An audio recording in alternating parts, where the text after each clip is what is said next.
আশা করি দিনটা ভালোই যাবে। আগামী 18 জানুয়ারি থেকে রাজ্যের শিক্ষা প্রতিষ্ঠানগুলিতে 3 এবং 4 এটাও আমরা খুলে দিচ্ছি 18 জানুয়ারি থেকে। আমরা কলেজ খুলেছিলাম 7 ডিসেম্বর থেকে, ভালোভাবেই কলেজগুলি চলছে। আমরা 10 এবং 12 খুলেছিলাম 7 ডিসেম্বর থেকে। আমরা 9 এবং 11 খুলেছিলাম 28 ডিসেম্বর থেকে। আমরা 5 থেকে 8 পর্যন্ত খুলেছিলাম 4 জানুয়ারি, এবং ওই দিন থেকে স্কুল হোস্টেল এবং কলেজ হোস্টেলও খুলে দিয়েছি। আর 18 জানুয়ারি থেকে আমরা খুলতে যাচ্ছি 3 and 4, বাকি রইল প্রি প্রাইমারি অ্যান্ড 1-2।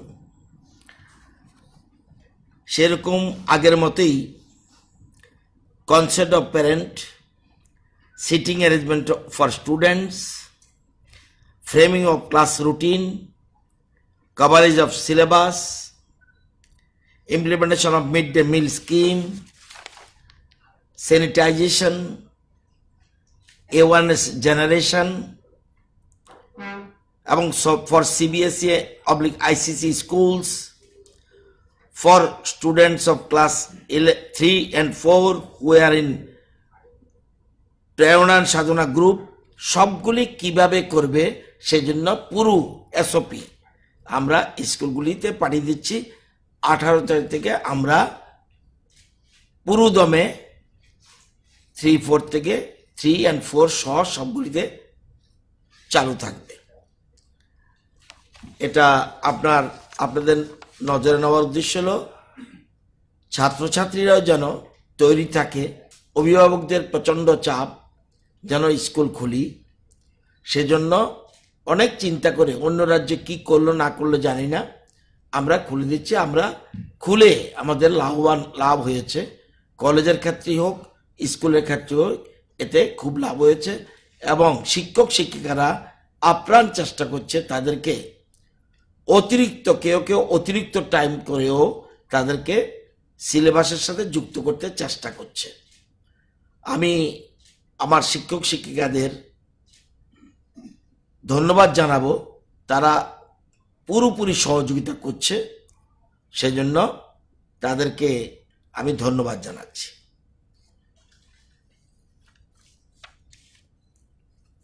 এটা স্কুলের ক্ষেত্রে বললাম। আমরা 20 জানুয়ারি থেকে 1468 জনকে অফার দিচ্ছি। 1468 জনকে অফার দিচ্ছি।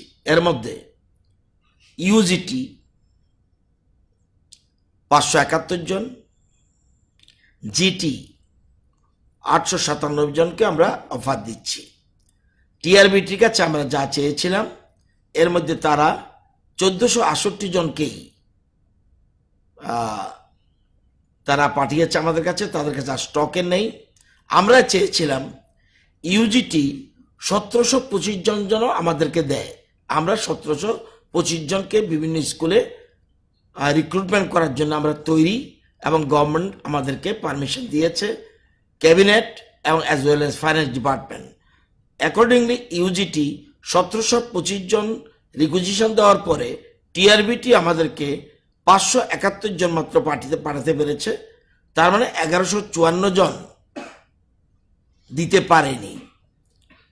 আর গ্রাজুয়েটের জন্য জিটি 2116 জন আমরা চেয়েছিলাম, টিআরবিটি আমাদেরকে 897 জন মাত্র দিতে পেরেছে, 1219 জন দিতে পারেনি। তো যাদের দিয়েছে তারা 20 তারিখের পর থেকে আমরা তাদেরকে অফার দেওয়া শুরু করব, অর্থাৎ 1468 জনকে অফার দিতে যাচ্ছি আফটার 28 জানুয়ারি। এবং এই যে 1219 জিটি এবং 1154 ইউজিটি, এই 2373 জন যে আমরা পেলাম না, এর জন্য টিআরবিটিকে চিঠি পাঠাবো তারা যেন টেট পরীক্ষার জন্য প্রস্তুতি নেয়। 2373 জনকে আমরা চিঠি পাঠাবো যেন আমাদের এই লোক লাগবে, তোমরা প্রয়োজনীয় উদ্যোগ গ্রহণ করো পরীক্ষা নেওয়ার জন্য।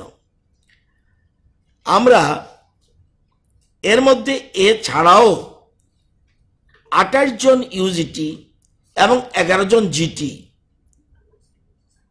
এদেরকে আবার পোস্টিং দিচ্ছে। বলে এরা কোত্থেকে আসলো? এদের আমরা আগে অফার পাঠিয়েছিলাম, কিন্তু তারা অ্যাকসেপ্টেন্স দিয়েছে মাত্র। যেহেতু অ্যাকসেপ্টেন্স দিয়েছে তাদেরকে আমরা পোস্টিং দিতে যাচ্ছি। 18 জন ইউজিটি এবং 11 জন জিটি এদেরকে পোস্টিং দেব, এরা অ্যাকসেপ্টেন্স দিয়েছে বলে। সেন্ট্রাল টেট সংখ্যাটা আমরা জানি না কত। সেন্ট্রাল টেট যারা কোয়ালিফাইড আছে তাদেরকেও আমরা নেওয়ার জন্য প্রয়োজনীয় উদ্যোগ গ্রহণ করেছি। এখন এটা ক্যাবিনেটের সিদ্ধান্তের জন্য পেন্ডিং রয়েছে। আমাদের দপ্তর উদ্যোগ নিয়েছি যে সেন্ট্রাল টেট যারা আমাদের রাজ্যে বসবাসকারী যেসব ছেলে মেয়ে সেন্ট্রাল টেট কোয়ালিফাই করেছে তাদেরকেও আমরা চাকরি দেওয়ার জন্য উদ্যোগ গ্রহণ করেছি। সেজন্য ক্যাবিনেট ডিসিশন ইজ নিডেড, সেই জন্য আমরা ফাইল প্রসেস করেছি। আমরা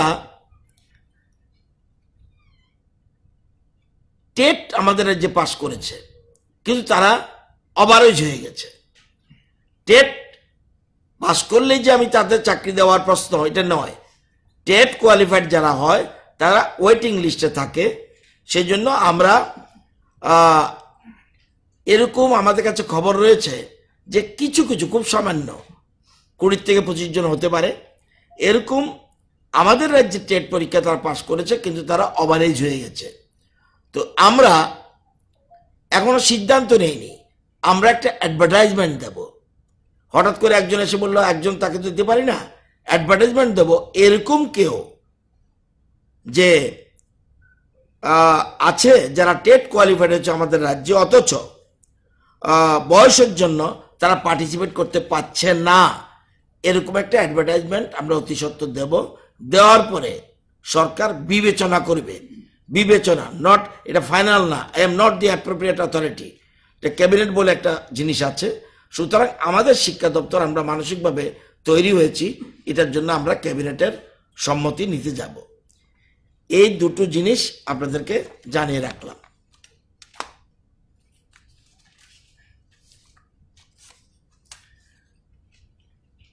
আজকের ক্যাবিনেটের একটাই দিই, কারণ আমরা দুটো এখানে দিয়েছি। একটা জিনিস বলছি, আমরা একটা রুলস আছে আমাদের রাজ্য সরকারের, chief ministers discretionary grand rules. এটা 1979 হয়েছিল, 79। এরপর 5 বার অ্যামেন্ডমেন্ট হয়েছে। এবার আবার একটা 6th অ্যামেন্ডমেন্ট, লাস্ট অ্যামেন্ডমেন্ট হয়েছিল 2012-তে। Keeping in view that in addition to the cases already specified in the principal rules, cases of accidental injury, accidental death, and also the death cases caused by coronavirus, COVID-19 cases only, এগুলি discretionary রুলসের মধ্যে উল্লেখ ছিল না এত specific. সেজন্য আমরা amendment করে কয়েকটা জিনিস ঢুকিয়েছি। আগে কি ছিল?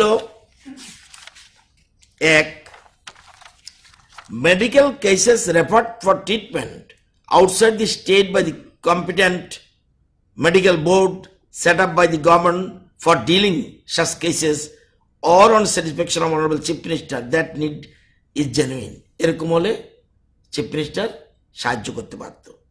আরেকটা ছিল serious medical case for treatment within the state involving major surgery or prolonged treatment in respect of items which are not otherwise covered by the free hospital facilities, based on the recommendation of the head of the hospital concerned and the director of health service, or on satisfaction of the honorable chief minister that the need is genuine. এই দুটো আগে ছিল, এই দুটো এখনো থাকবে। C ছিল আরেকটা, other deserving cases including death or grievous injury in which no assistance is available from any other source as may be decided by the honorable chief minister. এই জায়গাটাতে আমরা যুক্ত করছি, যেটা আমরা বললাম, এই জায়গাটাতে যুক্ত করছি, এটা অ্যামেন্ডমেন্ট করছি যে accidental injury oblique accidental death এবং death also the death cases cause by corona virus, এটাকে আমরা যুক্ত করছি। এটা যুক্ত করলাম। আরেকটা মেজর জিনিস আমরা ডিলেট করে দিচ্ছি। কি ডিলেট করছি? যে to be eligible for discretionary grant as exceptionally genuine case of hardship arising out of precautionary condition, the income of each individual beneficiary should not normally exceed rupees 1 lakh per year, and declaration to the effect will have to be made by the beneficiary before discretionary grant is sanctioned to him. তার মানে 1 লক্ষ টাকার যদি উপর হতো তার chief মিনিস্টারের এই জায়গাটা, আর 1 লক্ষ টাকা নিয়মে বছরে কিছুই না, সেজন্য আমরা এই এক্সপ্রেশনটাকে টোটাল ডিলিট করে দিচ্ছি, কারণ যাতে প্রকৃত লোকরা পেতে পারে এই জন্য ডিলিট করে দিচ্ছি।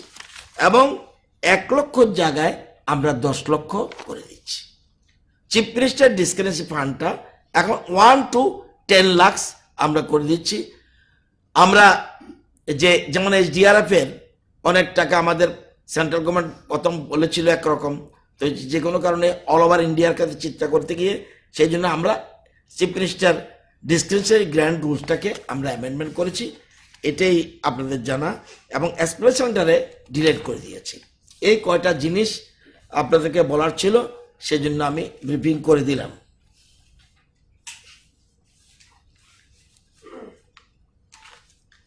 যেহেতু কোভিড সিচুয়েশনটা যেহেতু আমাদের আছে, আপনারা জানেন যে আমাদের রাজ্যে কোভিড সিচুয়েশনের সর্বশেষ রিপোর্ট আজকে 14 তারিখ, গতকাল স্যাম্পল টেস্ট হয়েছিল 1500, পজিটিভ এসছে 5, positivity rate 0.33, death nil, total active case 45। 12 তারিখ এর আগের দিন 1944 টেস্ট, 6টা positive, percentage positivity rate 0.31%, death 1, active case 46। এটা হলো পার ডে হিসাবে সবটাই আছে একদম।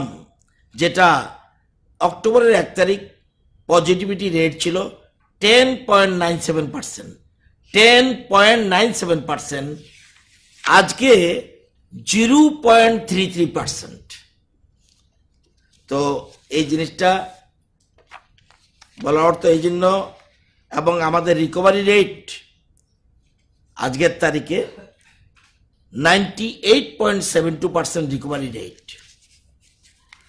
বাকিগুলি আপনারা জানেন, তবুও এই দুটো জিনিস বলে রাখলাম। মর্টালিটি রেট আমাদের 1.16%, অনেক রাজ্যের থেকেই ভালো।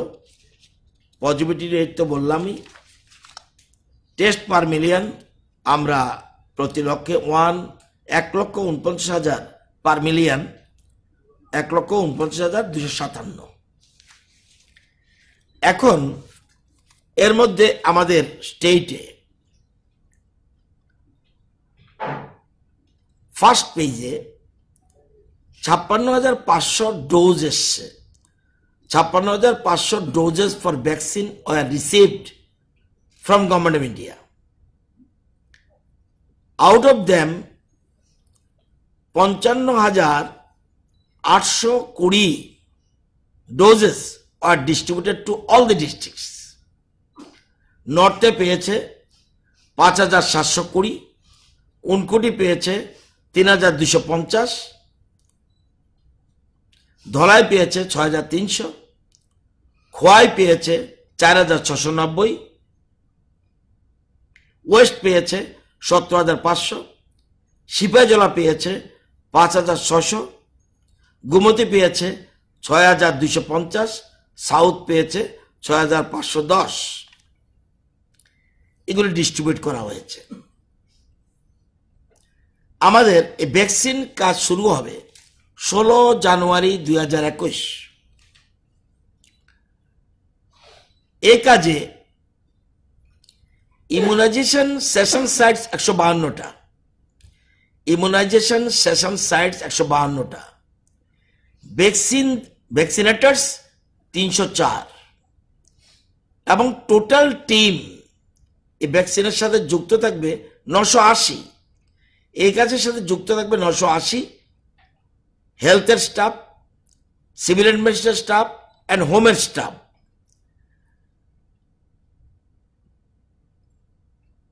এই যে প্রথম কারা পাবে, আমাদের হেলথ কেস ওয়ার্কার্স হল 45,432। এই 45,432-এর মধ্যে 55% আমরা এখন দেব। যে ডোজ এসছে এই ডোজে আমরা সবাইকে দিতে পারবো না। সেজন্য 55% সরকার সিদ্ধান্ত নিয়েছে 55% ডোজ যেগুলি এসছে এতে কাভার হবে হেলথ ডিপার্টমেন্টের যারা স্বাস্থ্যের সাথে যুক্ত হেলথ কেয়ার ওয়ার্কার্স তাদের জন্য। 1 মাস পরে 28 দিন পর সেকেন্ড ডোজ এদেরকেই 16 তারিখ যারা দেবে, 16 তারিখ যারা ভ্যাকসিন পাবে এদের সেকেন্ড ডোজ দিতে হবে আফটার 28 ডেজ। বাকি 45% যখন গভর্নমেন্ট অফ ইন্ডিয়া থেকে আবার ডোজ আসবে তখন 45 আসবে। এর পরের ফেজে আসবে police, paramilitary force, military forces, municipality staff, ঝাড়ুদার থেকে শুরু করে স্টাফ, রেভিনিউ ডিপার্টমেন্টের স্টাফ, বিশেষ করে এসডিআরএফ, এর হলো সেকেন্ড পেজে আসবে। তো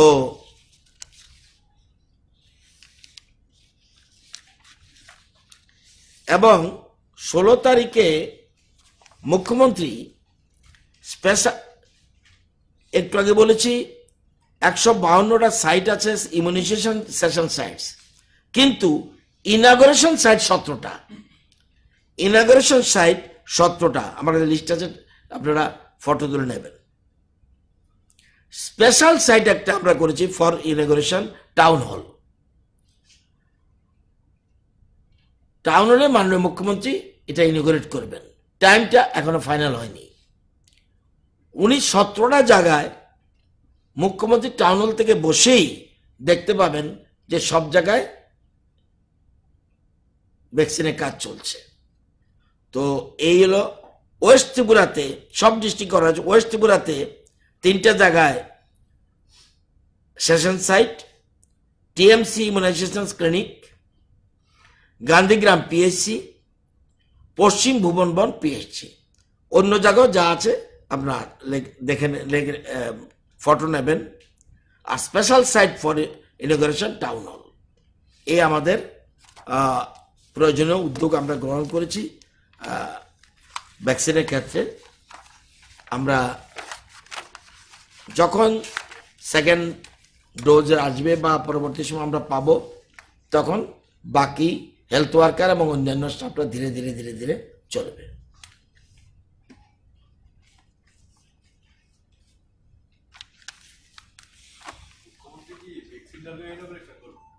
না, এটা সিদ্ধান্ত হলো আমাদের, এটা আমি জানি না, কিন্তু আমি জানি এটাও কেউ কেউ বলছিল মন্ত্রীরা নেবে কিনা। এখানে আমরা সিদ্ধান্ত নিয়েছি ফার্স্ট যারা ওয়ারিয়ার তাদের কথাকে চিন্তা করতে হবে। সুতরাং যেখানে তারা যুদ্ধ করে এ রাজ্যের মানুষকে বাঁচিয়েছে, জীবনের ঝুঁকি নিয়ে বাঁচিয়েছে, তাদের কথা অগ্রাধিকার দিতে হবে। এই যে 55%, আপনারা বলতে পারেন তাহলে 100% না কেন? সেকেন্ড ডোজ আমি না দিলে প্রথম ভ্যাকসিনের কোনো অর্থ থাকবে না, সেজন্য এটা পেন্ডিং রাখা হবে ওই 28 দিনের পর যেন সেকেন্ড ডোজ। ওই জন্যই 55%। হিসাব করে দেখা গেছে এই ডোজ, একটা ডোজ দিলে আমরা সবকে দিতে পারতাম, কিন্তু তৈরি থাকতে হবে, নতুবা তো যে উদ্দেশ্যে দেওয়া তাহলে এটা বৃথা হয়ে যাবে। সেজন্য ফার্স্ট ডোজ দেওয়ার পরে সেকেন্ড ডোজের জন্য তৈরি থাকতে হবে। ওই সময় যদি ফার্দার জিনিস না আসে তাহলে ফার্স্ট ডোজ দেওয়াটাই ভুল হয়ে যাবে। এই জন্যেই এটা কিভাবে স্বাস্থ্যকর্মীদের কারা আগে পাবে কারা পরে পাবে, ডিপার্টমেন্ট উইল ডিসাইড।